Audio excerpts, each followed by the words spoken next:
Hi അസ്സലാമു അലൈക്കും, welcome back. അപ്പം ഞാനിന്ന് ഹോം മെയ്ഡായിട്ട് ഉണ്ടാക്കാൻ പറ്റിയ വിപ്പിംഗ് ക്രീമിൻ്റെ റെസിപ്പിയാണ് കേട്ടോ കാണിക്കാൻ പോകുന്നത്. കോഴിമുട്ടയും പഞ്ചസാരയും മാത്രം മതി ഒരു റെസിപ്പി റെഡിയാക്കി എടുക്കാൻ. നല്ല അടിപൊളിയായിട്ടൊരു ടേസ്റ്റാണ് കേട്ടോ. അപ്പോൾ കോഴിമുട്ടയും പഞ്ചസാരയും എന്നൊക്കെ പറയുമ്പോൾ നിങ്ങൾ ചിന്തിക്കുന്നുണ്ടാവും ആ ഒരു കോഴിമുട്ടയുടെ ടേസ്റ്റ് ഉണ്ടാവില്ലേ, ആ ഒരു കോഴിമുട്ടയുടെ സ്മെല്ല് ഉണ്ടാവില്ലേ എന്ന് കേട്ടോ. പക്ഷേ വെറുതെ പറയില്ല, നല്ല അടിപൊളി ടേസ്റ്റാണ്. നമ്മൾ പുറത്തുനിന്ന് വാങ്ങൂലേ വിപ്പിംഗ് ക്രീം, ആ ഒരു ടേസ്റ്റിൽ തന്നെ ആ ഒരു രൂപത്തിൽ തന്നെ നമുക്കത് റെഡിയാക്കി എടുക്കാൻ പറ്റും. കുറച്ച് കാര്യങ്ങൾ മാത്രം ശ്രദ്ധിച്ചു കഴിഞ്ഞാൽ അടിപൊളി ടേസ്റ്റിലുള്ള വിപ്പിംഗ് ക്രീം റെഡിയാക്കി എടുക്കാൻ പറ്റും. അപ്പോൾ ആദ്യം തന്നെ അതിന് വേണ്ടിയിട്ട് കോഴിമുട്ടയുടെ വൈറ്റ് മാത്രമായിട്ട് നമുക്ക് സെപ്പറേറ്റ് ചെയ്ത് എടുക്കാം. അപ്പം പ്രത്യേകിച്ച് ശ്രദ്ധിക്കുക, നമ്മൾ റെഡിയാക്കി എടുക്കുന്ന ബൗളിൽ ഒട്ടും വെള്ളത്തിൻ്റെ അംശം ഉണ്ടാവാൻ പാടില്ല കേട്ടോ. നല്ലതുപോലെ ഡ്രൈ ആയിട്ട് നല്ല തുടച്ചിട്ട് വൃത്തിയാക്കിയിട്ട് വെള്ളത്തിൻ്റെ അംശം തീരെ ഇല്ലാത്ത ബൗളിലേക്ക് വേണം കോഴിമുട്ടയുടെ വൈറ്റ് സെപ്പറേറ്റ് ചെയ്തെടുക്കാൻ. അപ്പോൾ ഞാനിപ്പോൾ 3 കോഴിമുട്ട വെച്ചിട്ടാണ് കേട്ടോ കാണിക്കുന്നത്. അപ്പോൾ ഇതുപോലെ ഈ ഒരു രീതിയിൽ സെപ്പറേറ്റ് ചെയ്തെടുക്കുകയാണെങ്കിൽ നമുക്ക് വൈറ്റിൽ യെല്ലോ കൂടാതെ നമുക്ക് പെട്ടെന്ന് തന്നെ സെപ്പറേറ്റ് ചെയ്തെടുക്കാൻ പറ്റും. അപ്പോൾ ഇത് പൊട്ടിപ്പോയിട്ടുണ്ട് കേട്ടോ. അപ്പോൾ ആ ഒരു വൈറ്റിലേക്ക് ഒട്ടും ആ ഒരു എഗ്ഗിൻ്റെ യെല്ലോ ഭാഗം ആവാൻ പാടില്ല കേട്ടോ. വൈറ്റിലേക്ക് ആ ഒരു യെല്ലോ ആയിട്ടുണ്ടെങ്കിൽ നമുക്ക് കറക്റ്റായിട്ട് സ്റ്റിഫായിട്ട് ബീറ്റ് ചെയ്തെടുക്കാൻ പറ്റില്ല. അപ്പോൾ വൈറ്റ് മാത്രമായിട്ട് തന്നെ സെപ്പറേറ്റ് ചെയ്തെടുക്കുക. അപ്പോൾ ഇതാ 3 കോഴിമുട്ടയുടെ വൈറ്റും ഒരു ബൗളിലേക്ക് മാറ്റിയിട്ടുണ്ട്. ഇനി നമുക്കിതിലേക്ക് 1/2 കപ്പ് പഞ്ചസാര ചേർത്ത് കൊടുക്കാം. അപ്പോൾ ഇതിപ്പോൾ ഞാനെടുത്തിട്ടുള്ളത് അത്യാവശ്യം വലിയ സൈസിലുള്ള കോഴിമുട്ട തന്നെ ആണ് കേട്ടോ. അപ്പോൾ അതിലേക്ക് 1/2 കപ്പ് പഞ്ചസാര കറക്റ്റായിട്ടുള്ള മധുരമാണ്. അപ്പോൾ നിങ്ങളിപ്പോൾ ഒരു മുട്ടയോ 2 മുട്ടയൊക്കെ വെച്ചിട്ട് റെഡിയാക്കി എടുക്കുകയാണെങ്കിൽ പഞ്ചസാര കുറച്ചിട്ട് ചേർത്ത് കൊടുത്താൽ മതി. പിന്നെ അതിലേക്ക് ഒരു നുള്ള് ഉപ്പും കൂടെ ചേർത്ത് കൊടുക്കാം. പിന്നെ പഞ്ചസാര പൊടിച്ചിട്ടൊന്നും ഇല്ല കേട്ടോ, ഡയറക്റ്റായിട്ട് മുഴുവനായിട്ട് തന്നെ അതിലേക്ക് ചേർത്ത് കൊടുത്തതാണ്. അപ്പോൾ പൊടിച്ച പഞ്ചസാരയാണെങ്കിൽ നമുക്ക് ഒരു 3/4 കപ്പോളം ചേർത്ത് കൊടുക്കാം. ഇനിയിപ്പോൾ അതിലേക്ക് മെയിനായിട്ട് വേണ്ടത് 2 ടീസ്പൂൺ ചെറുനാരങ്ങയുടെ നീരാണ്. അപ്പോൾ ചെറുനാരങ്ങ നീരെടുക്കുമ്പോൾ അതിൽ കുരുവൊന്നും കൂടി പോവാതെ വേണം ചേർത്ത് കൊടുക്കാൻ. അപ്പം ചെറിയ സ്പൂണിൽ 2 ടീസ്പൂൺ ചേർത്ത് കൊടുക്കുക. ഇനി നന്നായിട്ടൊന്ന് മിക്സാക്കി എടുക്കുന്നുണ്ട്. ഇനി നമുക്കിതൊന്ന് ഡബിൾ ബോയിൽ മെത്തേഡിലൂടെ ഒന്ന് ചൂടാക്കി എടുക്കാം കേട്ടോ. അതാണ് കറക്റ്റായിട്ടുള്ള ഇതിൻ്റെ ആ ഒരു സ്റ്റെപ്പ്, മെയിനായിട്ടുള്ള സ്റ്റെപ്പ് എന്ന് പറയുന്നത് കണ്ടല്ലോ. അപ്പോൾ ഞാനിപ്പോൾ ഒരു പാത്രത്തിൽ കുറച്ച് വെള്ളം ഒന്ന് ചൂടാക്കാൻ വെച്ചിട്ടുണ്ടായിരുന്നു. നന്നായിട്ടൊന്ന് ചൂടായി കഴിഞ്ഞിട്ട് അതിൻ്റെ മുകളിലൊക്കെ ആയിട്ട് നമുക്കൊരു മുട്ടയുടെ ബൗൾ വെച്ച് കൊടുക്കാം. അപ്പോൾ മുട്ടയുടെ ബൗൾ വെച്ച് കൊടുത്തു കഴിഞ്ഞാൽ ഫ്ലെയിം നന്നായിട്ടൊന്ന് കുറച്ച് വെക്കുക. പിന്നെ ആ ഒരു വെള്ളത്തിൽ ടച്ചായിട്ട് നിൽക്കാൻ പാടില്ല കേട്ടോ. ആ ഒരു വെള്ളത്തിൽ തട്ടി നിൽക്കാതെ വേണം നമുക്ക് ആ ഒരു കോഴിമുട്ടയുടെ ബൗൾ വെച്ച് കൊടുക്കാൻ. അപ്പോൾ ഒരു മുട്ട നമുക്ക് ഈ ഒരു ഫസ്റ്റ് കൺസിസ്റ്റൻസി എന്ന് പറഞ്ഞാൽ നല്ല കട്ടിയുള്ള ഒരു രൂപത്തിലല്ലേ ഉണ്ടാവുക, ഒരു കട്ടിയുള്ള രൂപത്തിലായിരിക്കും ഉണ്ടാവുക. അപ്പോൾ ഇത് കുറച്ച് ടൈം ഒന്ന് ചൂടാക്കി നല്ലതുപോലെ തന്നെ ഒന്ന് മിക്സാക്കി ചൂടാക്കി കഴിഞ്ഞാൽ നല്ല ലൂസായിട്ടുള്ള കൺസിസ്റ്റൻസിയിലേക്ക് മാറും. അപ്പോൾ ഞാനിപ്പോൾ ലാസ്റ്റ് കാണിച്ചു തരാം ഏത് രൂപത്തിൽ ആവുന്നത് വരെ വേണം നമുക്കത് ഈ ഒരു സ്റ്റെപ്പ് ചെയ്തെടുക്കാനെന്ന്. അപ്പോൾ പ്രത്യേകം ശ്രദ്ധിക്കുക, ഹൈ ഫ്ലെയിമിൽ വെച്ചിട്ട് ഡബിൾ ബോയിൽ ഇതുപോലെ ചെയ്തെടുക്കരുത്. ലോ ഫ്ലെയിമിൽ വെച്ചിട്ട് വേണം നമുക്ക് ഒരു മുട്ടയുടെ മിക്സ് ഇതുപോലെ റെഡിയാക്കി എടുക്കാൻ. അപ്പോൾ ഇതാ കുറച്ചൊന്ന് ലൂസായിട്ടൊക്കെ വരുന്നുണ്ട് കേട്ടോ. അപ്പോൾ ഇനിയിപ്പോൾ കുറച്ച് ടൈമും കൂടെ നമുക്കതൊന്ന് വെച്ച് കൊടുക്കാം. ഞാനിപ്പോൾ ഏകദേശം ഒരു 8 മിനിറ്റൊക്കെ ഈ ഒരു രൂപത്തിൽ വെച്ച് കൊടുത്തിട്ടുണ്ടായിരുന്നു. പിന്നെ ആ ഒരു വെള്ളത്തിൽ ടച്ച് ചെയ്ത് നിൽക്കാതെ വേണം ചെയ്തെടുക്കാൻ, അത് പ്രത്യേകം ശ്രദ്ധിക്കുക. അപ്പോൾ ഇതാ ഇതിവിടെ ഏകദേശം ഒന്ന് റെഡി ആയിട്ട് വന്നിട്ടുണ്ട് കേട്ടോ. അപ്പോൾ നമുക്ക് ആദ്യം മിക്സ് ചെയ്യുന്ന ആ ഒരു പരിവും വീണ്ടും ലാസ്റ്റിക്കൊക്കെ ആവുമ്പോൾ നമുക്ക് ചെയ്തെടുക്കുമ്പോൾ തന്നെ നമുക്ക് മനസ്സിലാവുന്നുണ്ടാവും കേട്ടോ.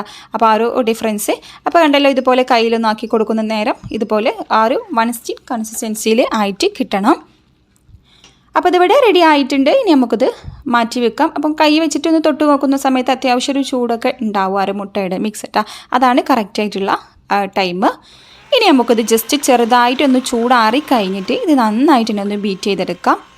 അപ്പോൾ നല്ല ചൂടോടുകൂടെ ബീറ്റ് ചെയ്യരുത്, പിന്നെ നല്ലതുപോലെ തന്നെ തണുത്ത് കഴിഞ്ഞിട്ടും ബീറ്റ് ചെയ്യരുത് കേട്ടോ. ഒരു ചെറിയ ചൂടുണ്ടാവണം. ആ ഒരു ചെറിയ ചൂട് ഉണ്ടാവുന്ന സമയത്ത് നമുക്കിത് ബീറ്റാക്കി എടുക്കാം. അപ്പോൾ ഞാനിപ്പോൾ ഇലക്ട്രിക് ബീറ്റർ വെച്ചിട്ട് തന്നെയാണ് ബീറ്റ് ചെയ്തെടുക്കുന്നത്.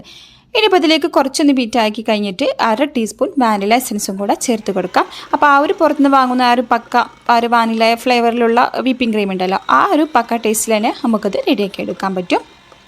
അപ്പോൾ ഇലക്ട്രിക് ബീറ്റർ ആണെങ്കിൽ അതിൻ്റെ ആ ഒരു സ്പീഡ് ഒന്ന് ശ്രദ്ധിക്കുക. ആദ്യം 1 ലെവലിലിട്ടിട്ട് 1 സ്പീഡിലിട്ടിട്ട് അടിച്ചെടുക്കുക. അതിനുശേഷം ഒരു 10-15 സെക്കൻഡ് കഴിഞ്ഞിട്ട് 2 സ്പീഡിലേക്ക് ആക്കുക. അതിനുശേഷം 3 സ്പീഡ് എന്ന രീതിയിൽ ഹൈ സ്പീഡ് വരെ ചെയ്തെടുക്കുക. ലാസ്റ്റായിട്ട് നല്ല ഫുൾ സ്പീഡിൽ വെച്ചിട്ട് തന്നെ നമുക്കത് ബീറ്റ് ചെയ്തെടുക്കാം. അപ്പോൾ ഇലക്ട്രിക് ബീറ്റർ ഉണ്ടെങ്കിൽ പെട്ടെന്ന് തന്നെ സ്റ്റിഫായിട്ട് കിട്ടും. ഇനിയിപ്പോൾ ഇലക്ട്രിക് ബീറ്റർ ഇല്ല, ഹാൻഡ് ബീറ്റർ ആണെന്നുണ്ടെങ്കിൽ നമുക്ക് കുറച്ച് കൂടുതൽ ടൈം തന്നെ ചെയ്തെടുക്കേണ്ടി വരും സ്റ്റിഫായിട്ട് കിട്ടാൻ വേണ്ടിയിട്ട്.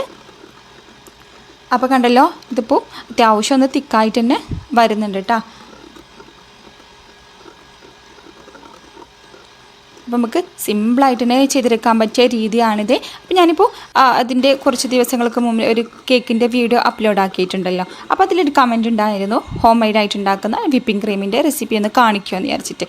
അപ്പോൾ അതിന് വേണ്ടിയിട്ടാണ്. അപ്പോൾ അത് കമൻറ്റ് ഇട്ട ആളിത് ശ്രദ്ധിക്കുന്നുണ്ടാവുമെന്ന് വിചാരിക്കുന്നു. ഇനിയിപ്പോൾ ഇതിൽ എന്തെങ്കിലും ഡൗട്ടും കാര്യങ്ങളും ഉണ്ടെങ്കിൽ ഒന്ന് കമൻറ്റ് ബോക്സിലൂടെ അറിയിച്ചാൽ ഞാൻ ഡീറ്റെയിൽ ആയിട്ട് തന്നെ പറഞ്ഞു തരണ്ട്.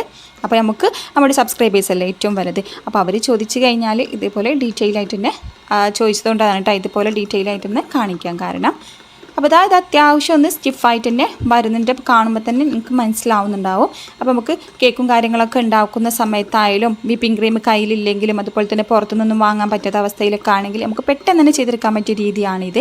അതുപോലെ തന്നെ പുഡിങ്ങും കാര്യങ്ങളൊക്കെ വിപ്പിംഗ് ക്രീം വെച്ചിട്ടുള്ള പുഡിങ്ങും കാര്യങ്ങളൊക്കെ റെഡിയാക്കൂല്ലേ, അപ്പോഴൊക്കെ ഈ ഒരു രീതിയിൽ നമുക്ക് ചെയ്തെടുത്താൽ മതി. അപ്പോൾ പുഡിങ് കാര്യങ്ങളൊക്കെ ആകുമ്പോൾ നമുക്ക് കൂടുതൽ വിപ്പിംഗ് ക്രീമിൻ്റെ ഒന്നും ആവശ്യം ഉണ്ടാവില്ല. അപ്പോൾ ഈ ഒരു രീതിയിൽ മുട്ടയൊക്കെ കയ്യിലുണ്ടെങ്കിൽ സിമ്പിളായിട്ട് തന്നെ ചെയ്തെടുക്കാൻ പറ്റുക, സെറ്റാക്കാൻ പറ്റിയ അടിപൊളി ടേസ്റ്റ് ആയിട്ടുള്ള വിപ്പിംഗ് ക്രീമാണ് കേട്ടോ. അപ്പോൾ മസ്റ്റായിട്ടും ട്രൈ ചെയ്യേണ്ട റെസിപ്പി തന്നെയാണ്. അപ്പോൾ ഇതാ ഇതിവിടെ നന്നായിട്ട് ഒന്ന് സ്റ്റിഫായിട്ട് വന്നിട്ടുണ്ട്. അപ്പോൾ ഇതിൻ്റെ ഒരു കൺസിസ്റ്റൻസി നോക്കി അപ്പോൾ നമ്മൾ പാത്രം കമഴ്ത്തി വെച്ച് കഴിഞ്ഞാൽ പോലും അത് പോരുന്നില്ല കേട്ടോ. അപ്പോൾ ഇതാ കറക്റ്റായിട്ട് തന്നെ സ്റ്റിഫായിട്ട് തന്നെ നിൽക്കുന്നുണ്ട് കേട്ടോ. ആ ഒരു വിപ്പിംഗ് ക്രീമിൽ ചെയ്തെടുക്കുന്ന ആ ഒരു രീതിയിൽ തന്നെ നമുക്കത് റെഡിയാക്കി എടുക്കാൻ പറ്റും. അപ്പോൾ കണ്ടല്ലോ നല്ല സ്റ്റിഫായിട്ട് തന്നെ ഉണ്ട്. അപ്പോൾ നമുക്ക് കേക്കൊക്കെ ഫൈനൽ കോട്ടിംഗ് ഒക്കെ ചെയ്തെടുക്കുന്ന സമയത്തായാലും നമുക്ക് നല്ല ഫിനിഷായിട്ട് തന്നെ ഉണ്ടാക്കിയെടുക്കാൻ പറ്റും കേട്ടോ. പിന്നെ ഈ ഒരു മുട്ടയുടെ വിപ്പിംഗ് ക്രീം ആയതുകൊണ്ട് തന്നെ കൂടുതൽ ടൈമൊന്നും സ്റ്റോർ ചെയ്ത് വെക്കേണ്ട ആവശ്യമൊന്നുമില്ല കേട്ടോ. അങ്ങനെ വെച്ച് കൊടുക്കരുത്.